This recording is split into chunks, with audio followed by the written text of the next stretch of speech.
In 1988, the late great Myles Goodwyn was promoting his first solo album, simply titled Myles Goodwyn. And he talked to my old colleague Steve Burgess a lot about that solo album, but also about the ending of April Wine in 85 and 86.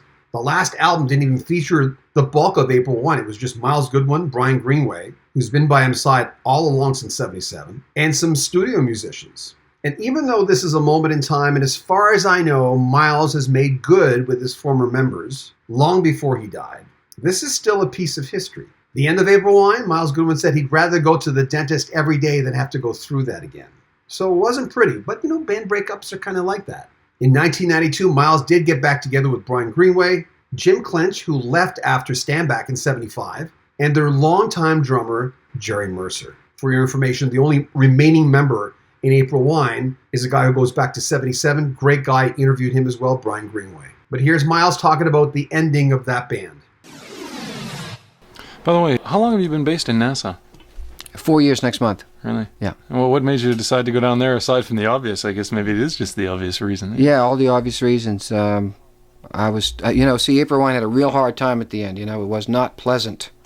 I would rather go to a dentist every day for the rest of my life than go through another 6 months of that. That's the way I felt at the end of the time. And I really had to get out of Montreal. I had to get out of Canada because it was so, especially in Montreal, our hometown, you couldn't go anywhere without, there's Myles from April Wine, or there's Jerry from April Wine, And I really had to get away from all of that, so I went down there. It's close to Miami.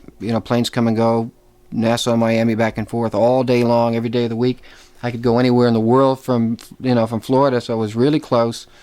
I love the sunshine, the palm trees. I always wanted to do that. It was always my dream, and I could never do it, live somewhere like that and still be part of a group and a business with 4 other partners. So. But you managed. Why had it gotten easier? Just because being on your own, less baggage. Yeah, that's it. Yeah. It was just me, my wife, and my kids. I have 2 children. So. Do you ever miss the changing seasons? None at all. That there's hogwash to me. People that say I don't think I could do it. I'd miss the changing of seasons. Hey, come on! If you could be down there, you'd be down there. Believe me. Who wants to see the changing of seasons? That's for the birds. Get on a plane and go on a ski trip if you miss the snow. But that's my point of view, though. Dissenting points of view should write in care of the station. I'm sure there are lots out there that really love. And the reason people love, the springtime is with the bloody snow. You get cabin fever, you're freezing, you're whatever off. Of course, how can you, of course you'd like to change because the good things are going to happen. Well, I have good things there all the time. That's the way I look at it anyway. Gee, let's start off by asking the question that you've probably only heard, 3 cities today. You must have heard it 9 times. But why pick this time to go solo? As opposed to... Now, I had heard, by the way, that the last album was almost... came out as a Myles Goodwyn solo album. No. It had nothing to do with it. The last album for April Wine, right, was a contractual album. They had to have one more album. There was no more April Wine. We'd broken up. I wasn't living in Nassau. I just moved there. Brought in a producer, some guys from Montreal. We did an April Wine album without April Wine. I tried to make it sort of sound like an April Wine album without the group. But no intention of doing a solo album at that point. No, I needed some time to kind of relax, lay on the beach, and drink the pina coladas and enjoy myself for a while, think about what I was going to do next. Whether I wanted to go soft, whether I wanted to go hard, or whatever I was going to do. And finally decided to do a pop rock album, and with some R&B influence in it. And once I decided that was the direction, then it took me a while to write it and record it, and I took my time.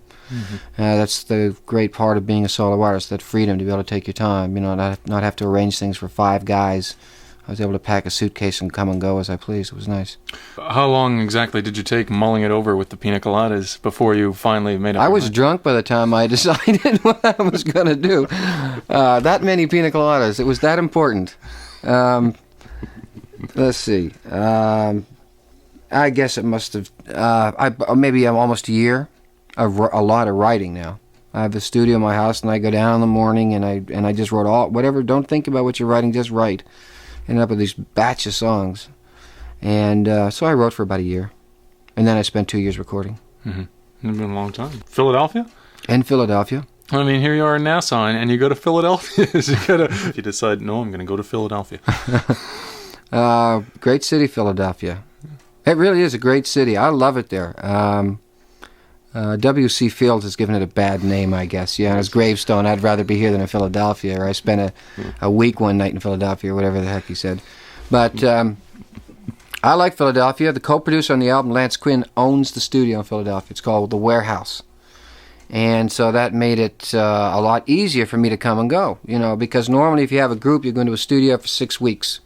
Okay, you block book it. Here you go, guys. It's yours for 6 weeks. Get it done.